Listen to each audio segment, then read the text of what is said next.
Dios, te bendigo, te doy la gloria, la honra, Señor, te doy las gracias por estar reunidos. Yo te pido, Señor, que nos puedas hablar, que pueda fluir en nosotros. Nosotros creemos en ti, Señor, tú eres nuestro Dios, tú eres nuestro Salvador. Tú eres, Señor, el objeto, Señor, de nuestra adoración y queremos, Señor, realmente que seas el objeto de nuestra única y soberana adoración, Padre. No hay cosas de nosotros que basten para poder adorarte, bendecirte y agradecerte. Yo te pido que ahora, Señor, nos limpies, Señor, con tu sangre preciosa. Padre, nuestros corazones, nuestras conciencias, que abra nuestros oídos, Señor, para poder recibir de ti. En el nombre de Jesús. Amén. Amén, amados. Bueno, quería compartirles un tema que creo que es importante, que tiene que ver con la corrupción del don o la corrupción del llamado. Que creo que son bastantes los factores que pueden influenciar en que un don genuino de Dios o un llamado genuino de Dios se pueda corromper. Hay bastantes líneas sobre esto, ¿cierto? Hay algunos teólogos o siervos de Dios que llegan a, ¿cómo se llama?, a creer que si una persona apostata, ¿cierto?, o se extravía, ¿cierto?, de el don genuino de Dios o del llamado genuino que Dios le había hecho, llegan, ¿cierto?, a la conclusión de que jamás fue un llamado genuino, ¿cierto? Porque lo que Dios hace no se puede corromper. Sin embargo, nos encontramos con algunos ejemplos, ¿cierto?, de la Biblia que nos hacen ver quizás no ¿cómo se llama?, el contrario, pero nos hacen ver que, ¿cómo se llama?, que no es tan drástico. Y para eso quiero, ¿cómo se llama?, hablar de esto porque creo que esa es una de las mayores características de lo que muchas veces pasa en el pueblo cristiano. Que muchas veces hay un don genuino de Dios, hay un llamado genuino de Dios que se termina corrompiendo. A veces nunca fue un llamado de Dios, nunca fue un don de Dios, ¿cierto? Pero desde este punto de vista quería ver algunos ejemplos, como por ejemplo el ejemplo de Balaam. Nosotros nos encontramos con el ejemplo que esto es nombrado, ¿cierto?, en las Escrituras. Nos vemos acá, por ejemplo, en 2 de Pedro 2:15. Dice, abandonando el camino recto, se extraviaron siguiendo el camino de Balaam, el de Bosor, quien amó el pago de la injusticia.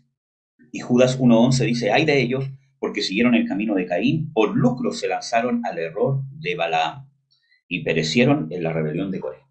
Entonces, nos encontramos aquí de que la Biblia nos muestra de que Balaam, por ejemplo, se extravió. Y en el caso de 2 de Pedro 2:15 nos muestra que ¿cómo se llama?, lo pone como ejemplo. Entonces, nosotros tenemos que saber de que no es el don el que nos identifica, no es el llamado el que nos identifica en sí mismo, sino que es la condición, es el carácter, lo que nos da la identidad. El carácter es el que nos da la identidad. Porque nosotros nos encontramos en Balaam, por ejemplo, que quizás, ¿cierto?, como yo creo que ustedes ya lo han, ¿cómo se llama?, escuchado, pero Balaam ciertamente nadie puede decir que no era un profeta de Dios. Porque la Biblia lo dice, ¿cierto?, que literalmente era un varón de ojos abiertos, ¿cierto?, y que, ¿cómo se llama?, hablaba con Dios. Entonces, nosotros vemos de que en el caso de Balaam hubo, según 2 de Pedro, un extravío. Se extravió del camino recto. Y eso es lo que nos trae identidad, el camino que estamos recorriendo. Si el camino que recorremos es de rectitud. Porque en el caso de cierto este profeta, que pasó de ser un profeta a ser un adivino, ¿qué es lo que lo diferenció? ¿El don? No. Él usó mal el don, ¿cierto? Pero ¿cuál fue la diferencia? Que dejó el camino recto. Su forma de ser, su forma de pensar, su juicio, su moral cambió, su ideal cambió. El llamado era el mismo, ser un profeta de Dios. ¿Cuándo pasó de ser profeta a divino? ¿En qué momento de la historia de Balaam nosotros, uno puede decir, en este momento dejó de ser profeta y pasó a ser adivino? Cuando fue a hablar con Dios, cuando vinieron a convocarlo, ¿cierto? Y con presentes, ¿cierto? Y todo lo demás. Y él dijo, iré yo al consultar, a Dios, ¿no es cierto? A ver qué me dice. Ahí empezó su proceso de corrupción.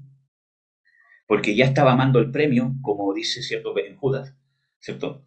Antes que el camino recto. Entonces ahí empezó su corrupción. Y yo creo en lo personal que la última oportunidad que Dios le dio, por gracia y por misericordia, fue cuando se puso el ángel de Jehová frente a él. Esa era la última oportunidad que tuvo él de postrarse y decirse, me equivoqué, no voy a ir. Aunque, ¿cómo se llama? El ángel, ¿cómo se llama? A veces dice, no, andas, no, no voy a ir, no voy a ir, mátame aquí, pero me he dado cuenta que he transgredido a mi Dios. Porque cuando se encuentra con el ángel dice, si tú no quieres, no voy. No hubo una conciencia. Yo creo que ese fue el punto, de ahí en adelante, el punto de que ya no había vuelta. Esa fue la última oportunidad que Dios le dio de arrepentirse. Entonces, nos encontramos de que el don era genuino. Él hablaba con Dios, no con un demonio. No eran falsos sueños, no eran falsas revelaciones. No era, cierto, un demonio que se disfrazaba, tampoco eran ciertos inventos suyos. Realmente lo que él profetizó, ¿cierto? Era de Dios y era Dios el que se iba a encontrar con él. Pero el don se corrompió. El llamado a ser un profeta de Dios y quizás uno de los más grandes, ¿cierto? De por lo menos, ¿cierto? El tiempo, ¿cierto? En el que él estaba, se corrompió. ¿Por qué? Por el camino recto. Y miren, hermanos, cuando se habla de las ganancias, y quiero aquí revisar el pasaje que les había leído, dice, Judas 1:11 dice que por el lucro se lanzaron en el error de Balaam. Y quiero que veamos otra versión. Judas 1:11 dice, hay de ellos porque han seguido el camino de Caín y se lanzaron en el error de Balaam por recompensa. Y esto creo que es importante, porque nosotros muchas veces pensamos que esto es dinero, ¿cierto? Bueno, y también lo es, ¿cierto? El querer, ¿cierto? El dinero por causa del don. Y el dinero en sí mismo no es malo, sino las escrituras dicen que el amor al dinero es la raíz de todos los males. Entonces, nos encontramos aquí de que esta versión, por ejemplo, dice de que el error de Balaam por recompensa, y muchas veces nosotros no estamos buscando solo recompensas económicas, de dinero, porque a Balaam no solo le ofrecieron dinero, que creo que creo que quizás no fue tanto por eso que fue, porque quizás como era un profeta, probablemente, ¿cierto?, que tenía grandes dádivas, por algo el rey lo mandó a buscar, y probablemente no era la primera vez que lo venía, ¿cierto?, a buscar. Entonces, era reconocido, era famoso. Y creo que en el tema de cierto, ¿cómo se llama? El dinero seguramente no era un problema. Quizás tampoco era multimillonario, ¿cierto? Pero quizás no era un problema. Sin embargo, lo que más lo atrajo, probablemente, fue la pompa. Me llamó un rey. A mí, no a otro. Porque dice, y yo te honraré. O sea, que el rey te ponga como alguien superior a él mismo, lo que tú digas yo voy a hacer, hazlo tú y que te honre, que te ponga acá, que te traiga, que te manda. Hermano, y eso pasa hoy también. Entonces, el tema es el amor a la recompensa. Cuando yo sirvo a Dios, o tengo un don, o tengo un llamado genuino, pero se corrompe si yo amo la recompensa. ¿Amén? Recompensa, por ejemplo, me van a mirar. Voy a ser alguien importante. Mi voz va a tener peso porque tengo revelación, porque tengo esto, porque tengo esto otro, porque tengo el don, porque oro y pasa. Entonces, nos encontramos que también está ese amor a la recompensa, hermanos, y estas son cosas que pasan hoy día. A mí me llamó el alcalde, a mí me llamó el presidente, a mí me llamó, cierto, el gobernador. Y voy por amor a la recompensa. ¿Y qué hago? Corrompo el don, porque me aparto de lo recto. Cuando debo mantenerme en la rectitud de la moral de Dios y la justicia de Dios, la transgredo porque mi corazón se va tras la recompensa, que no necesariamente es económica, aunque sí lo es también, sino que es de pompa, de querer ser escuchado. Por eso, hermanos, es tan importante que seamos sanados del rechazo, porque esa es una de las armas que Satanás más usa para corrompernos y para corromper el don. Porque ¿saben cuál es el problema con el rechazo? Que el rechazo encubiertamente, el diablo por medio del rechazo encubiertamente corrompe el don y el llamado, pero desde un punto de vista de lástima propia. Por lo tanto, no es algo fácilmente perceptible.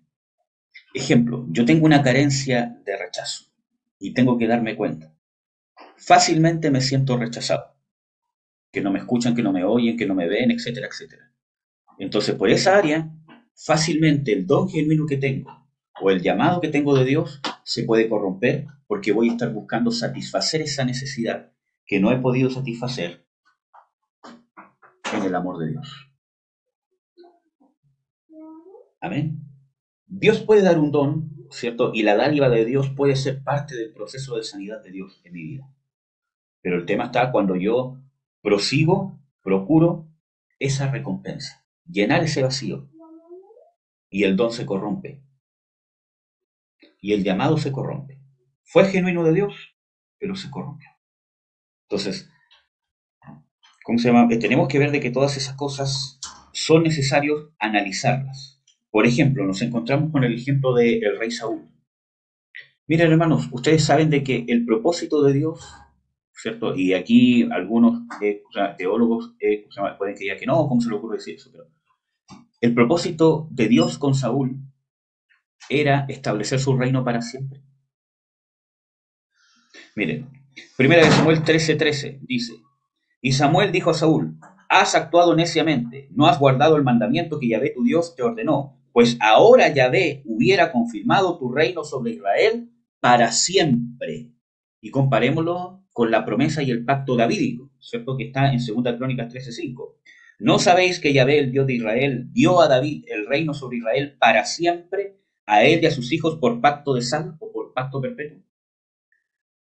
Entonces, nos encontramos de que, ¿por qué Saúl no pudo tener esta promesa del reino para siempre? Porque el llamado y el don de reinar, porque Dios lo ungió y lo respaldaba con la unción de su espíritu.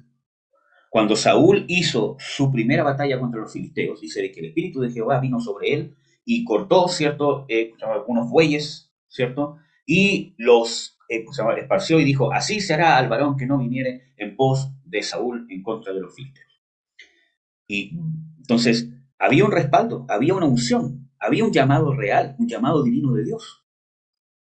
Era un escogido de Dios, pero se corrompió el llamado verdadero de Dios por causa de la desobediencia, la arrogancia y justamente también la admiración.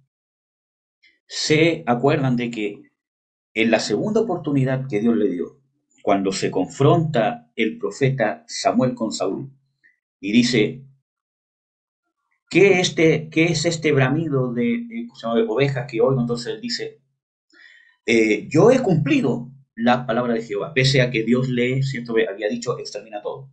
Dejé todas estas cosas para Dios, etcétera, etcétera, y dentro del diálogo dice, porque el pueblo quiso.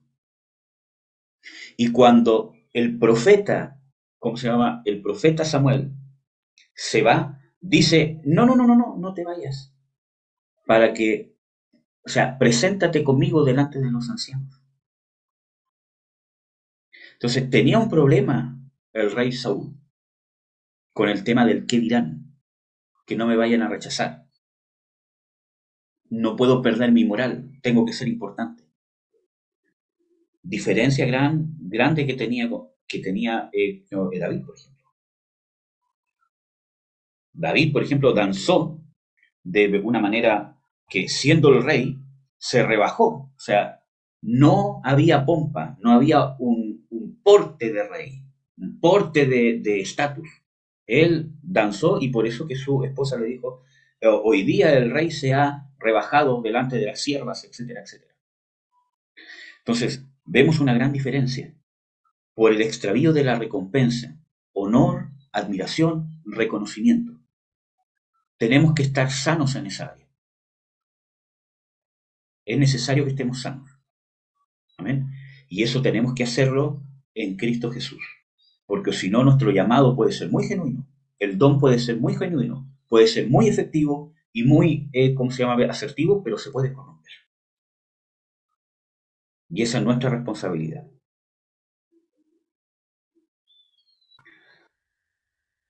Entonces, es nuestra responsabilidad evitar que se corrompa. Y es una responsabilidad que Dios nos da. ¿Para qué hablar de otros ejemplos? Nos encontramos, por ejemplo, con el ejemplo de Sansón. Tenía un llamado genuino, el don que él tenía, porque cuando él tenía esa fuerza sobrehumana, ¿cierto? Era cuando venía el Espíritu de Dios sobre él. Era por causa de la unción de Dios. Entonces, esa unción es la que llevaba a que Sansón pudiera hacer las proezas y tuviese las capacidades para poder defender al pueblo de Dios. Así pasa con nosotros. Nosotros muchas veces hacemos cosas que realmente son por medio de la unción de Dios. Cuando damos un consejo, ¿cómo se llama?, ministramos, ya sea consejo, dar palabra, pastorear, guiar, cualquier cosa, que puede ser genuinamente por un don de Dios, o por el Espíritu de Dios, por la unción de Dios. Pero eso no quiere decir de que estemos libres de corrompernos. Y les vuelvo a reiterar, en el caso de Balaam, él se extravió del camino recto. Por eso que lo que nos define, si nos vamos a corromper o no, es nuestra forma de ser, nuestro carácter. Por eso, hermanos, les vuelvo a reiterar, necesitamos ser sanados del rechazo, necesitamos ser sanados de todas las falencias que hemos tenido. Y esa sanidad no es mágica, sino que se hace a través de una disposición a ser discipulado, una disposición a cambiar, a ser cambiados por Dios, cambiar nuestra moral, nuestra forma de ser, nuestras percepciones, incluso de nosotros mismos, y estar dispuestos a admitir que estamos equivocados en nuestra forma de mirar las cosas, en nuestra forma de ser. Porque es un peligro bastante grande que yo esté, por medio del llamado del don, supliendo, ¿cierto?, una carencia que necesita recompensa. Y les vuelvo a reiterar, una dádiva, un llamado de Dios, un don de Dios, puede ser parte del proceso que Dios me quiere sanar. Por ejemplo, si yo siempre fui, ¿cómo se llama?, desechado, etcétera, etcétera, Dios puede darme mucha honra. Si quizás fui el más despreciado, me puede dar mucho más dones, porque eso se complementa con lo que dice Pablo, de que los miembros del cuerpo que parecen más deshonrosos se visten con más honra. Así también Dios lo hace con el cuerpo de Cristo. Pero, sin embargo, ¿cuál es el problema? Que muchas veces nosotros nos estamos vistiendo, nosotros estamos cubriendo esa necesidad, con el don en sí mismo, con lo que trae el don, con la admiración, con la recompensa, con el reconocimiento, y no es así. El don, o sea, la herida, se debe llenar con el amor de Dios, con la honra que Dios me da, que no es que los demás me reconozcan, que no es que los demás me escuchen, sino el hecho de que Dios me ha tomado como hijo y me ha hecho uno de sus hijos, y que para Él no soy menor que nadie, porque pagó el mismo precio por mí que por cualquier otro.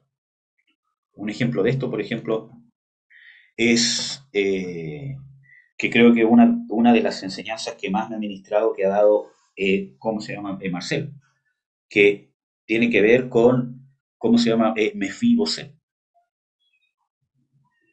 Él no llenó su vacío demostrando a los demás que ahora era honrado por el rey, que él era como un hijo del rey. Mírenme, ahora soy como un hijo del rey. Mírenme, estoy sentado, ¿cierto?, en la mesa con los hijos del rey. Lo que lo sanó fue el hecho de que el rey lo pusiera en la mesa como uno de sus hijos y lo honrara.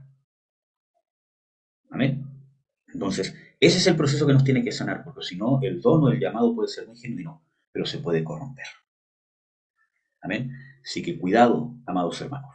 Tenemos que cuidar, porque el llamado puede ser genuino, el don puede ser genuino, pero se puede corromper. Y desgraciadamente de esto no se habla. Y muchas veces no se toma el tiempo de tomar una persona, discipularla, para poder sacar todas las aristas que pueden corromper el don y el llamado. Y la gente muchas veces se lanza y se termina corrompiendo. Y peor aún, nosotros muchas veces terminamos siendo agentes de gente que en el futuro sabemos que se va a corromper o que ya está corrompida. Porque no tenemos la capacidad o cerramos los ojos ante una persona que busca la admiración, que busca el reconocimiento, consciente o inconscientemente, porque tiene un tema no resuelto, que debe resolverse con Dios. No hay otra forma de resolverlo, pero lo lanzamos. Y es un error. Ahora, ¿por qué? ¿Por qué, hermanos? Porque miren, cuando nosotros nos encontramos con la iglesia en tiempos bíblicos, especialmente en el libro de Hechos, vemos un avance exponencial, un avance rápido, ¿cierto? Vemos de que en una predicación de Pedro, 3.000 se convertían, 5.000 se convertían y que los discípulos se multiplicaban, porque cada uno de los que se convertía se transformaba, ¿cierto?, en un eventual multiplicador. No era simplemente una persona como ahora que iba una vez por semana o 2 veces por semana al culto o que, ¿cómo se llama? Nos reunimos por Zoom, ¿cierto? Una, dos, ¿cierto? O 3 veces y que ya soy parte de la iglesia. No, cada convertido era un multiplicador, era un agente del reino, se convertía en un agente del reino, se convertía en alguien que se podía multiplicar en otro de una manera eficiente y de una manera según el orden de Dios, que podía multiplicar el reino en otros. Era una persona activa. Había un sistema espiritual y práctico tan eficiente, ¿cierto?, que había un discipulado tan profundo, tan grande, tan lleno de poder y una disposición tan grande, un impacto tan grande con el nuevo nacimiento, ¿cierto? Y un impacto tan grande en su vida que había una entrega completa, que el discipulado fluía de una manera rápida y había una gran multiplicación. Lo cual no quiere decir que no habían problemas, porque sí los había. Sin embargo, nosotros queremos copiar el resultado, pero no el proceso o la condición que tenía la iglesia para llegar a ese resultado. Y queremos copiar qué cosa? El resultado de la multiplicación. Que vean que somos muchos, que vean que llegan muchos, que vean que tengo obra aquí, que tengo obra allá. Entonces queremos copiar el resultado, pero no nos hemos puesto a preguntarnos cuál era la condición, qué nos falta, qué tipo de fe, por qué el reino de Dios no fluye en nosotros como fluía, por ejemplo, en la iglesia primitiva. Y lo dejamos como un tema secundario. Y esa debería ser la verdadera interrogante. No por qué no nos multiplicamos, sino cuál es la condición que nosotros deberíamos tener. Porque el que añade a la iglesia es el Espíritu Santo. Por eso de que Jesús mismo da un énfasis tan grande al discipulado. Mira, hermano, nosotros intentamos apurarnos. Y Jesús se tomó 3 años en discipular a sus discípulos, entre ellos sus 12 apóstoles. ¿Cómo se llama? ¿Cómo se llama? Él no dijo, no, partan al tiro porque tienes el llamado, Pedro, así que lánzate. No, lo preparó. Y no solamente lo preparó con estudios, sino que estuvo atento y trabajando en conjunción con el trabajo que Dios estaba haciendo en Pedro. Y ese es un tema relevante, porque cuando vamos a discipular, debemos trabajar en conjunto con el Espíritu Santo. Ser capaces de ver cómo está trabajando el Espíritu Santo sobre la persona y saber cómo debemos intervenir. Amén. Porque somos coadjutores de Dios. Entonces, ese es un tema relevante, hermanos. Nos saltamos ese paso, nos saltamos esa condición y queremos el resultado, pero no la condición. Y la condición es lo más importante, andar en el camino recto. Por eso, hermanos, no nos corrompamos. Podemos tener el don, podemos tener el llamado, pero no nos adelantemos. Si tenemos la condición de andar en lo recto, si hemos sido probados que en la tribulación, en lo que me pase, voy a andar en la rectitud de Dios, donde solamente Dios me ve, en lo íntimo, voy a tener un carácter recto, un carácter fiel, lo demás va a fluir. Amén, amados. Así que eso. Ahora, otra cosa. ¿Para qué hablar, cierto, de que muchas veces la iglesia está infiltrada con dones que no son de Dios, que son satánicos? Y ese es otro tema. puede haber un llamado de Dios, puede haber una intención de Dios de dar ciertos dones, pero muchas veces el diablo se ha adelantado y ha dado algunas, ha tergiversado, ha dado habilidades demoníacas, heredadas, y nosotros, justamente porque vamos tras el premio, el reconocimiento, como tenemos una habilidad y ahora estamos en la iglesia, gente sin discernimiento nos dice, sí, es el don de Dios, es la lengua de Dios, es la visión de Dios, es un sueño de Dios. Y muchas veces no lo es, y es satánico. Y es satánico. Y muchas veces se está ministrando con habilidades satánicas en la iglesia. Se está guiando gente, se está aconsejando gente, se está orando por gente, se está sanando gente, se está profetizando, se está guiando, se está pastoreando, se está apostolando, evangelizando con habilidades demoníacas. Algún día, hermanos, les voy a contar mi testimonio de principio a fin.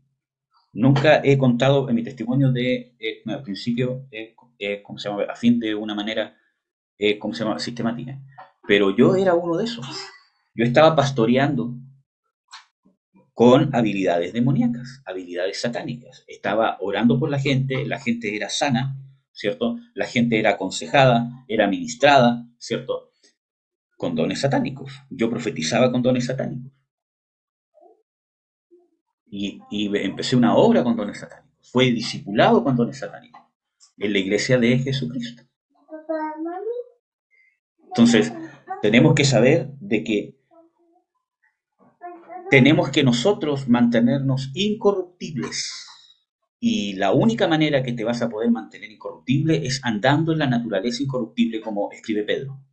Hemos sido renacidos de una naturaleza incorruptible, la cual es el espíritu, el hombre nuevo.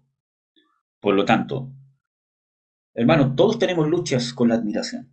Todos tenemos luchas con querer ser reconocidos, especialmente si tenemos alguna falencia que nunca nos han reconocido cuando deberíamos haber sido reconocidos, especialmente en nuestras casas. Todos tenemos esas luchas, hermanos. Y cierto reconocimiento, ya mi niño. Y todo reconocimiento muchas veces es bueno y necesario. Ahora no, hijo, ya voy a ir para allá. Todo reconocimiento a veces es bueno y es necesario, ¿cierto? Nosotros nos tenemos que reconocer las cosas buenas y los logros que hemos hecho y los aportes que hacemos. ¿Cuál es el problema? Que muchas veces nosotros alimentamos la carne con eso. Por eso que nos tenemos que sanar. Nadie dice que no nos tenemos que reconocer, ni mucho menos, sino que tenemos que llegar al punto de que podamos tener un reconocimiento sano y que lo podamos saber manejar. Entonces, cuando tenemos una habilidad demoníaca y llegamos a la iglesia y tenemos esta falencia, vamos tras el premio, el reconocimiento, el que dirán, no queremos soltar. Porque es mi identidad. Con eso yo me empiezo a identificar. Porque amo tanto el don y los beneficios que me trae el don, el reconocimiento, la pompa, etcétera, etcétera, que no admito que quizás pueda ser una habilidad incluso demoníaca. Y yo se los digo porque me pasó a mí y lo he visto, cómo le ha pasado a mucha gente que he tenido que ministrar. Y cuando les he dicho, ¿sabes qué? Esta habilidad que tienes es demoníaca y no es divina, tienes que renunciar. Porque tú vienes de una secta, vienes de esto, etcétera, etcétera. Y este don tienes que renunciar. Dios te puede dar el don genuino, pero este no es de Dios. Y han amado tanto el reconocimiento que no han querido admitirlo y no han querido dejar el don demoníaco porque aman más el reconocimiento y la pompa. Y es triste, hermano, porque hay gente que incluso hasta el día de hoy sigue así, contaminando el cuerpo de Cristo. Amén. Por eso de que la iglesia no funciona como funcionaba en los tiempos bíblicos, porque no tiene la misma condición, no hay el mismo corazón, no hay la misma entrega, no hay el mismo entendimiento, no hay la misma fe. Y a eso tenemos que llegar, a la integridad, a la incorrupción. Amén, hermanos. Así que eso, vamos a orar para terminar.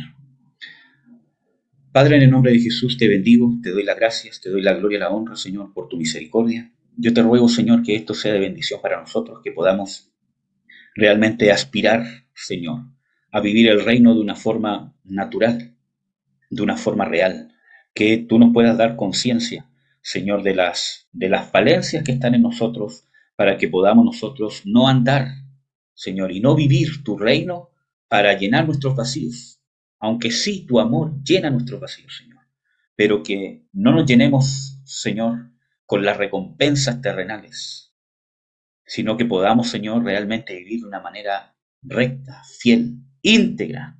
Podamos servirte de una manera íntegra. Perfecciónanos para que cada vez podamos ser más íntegros y fieles delante de ti.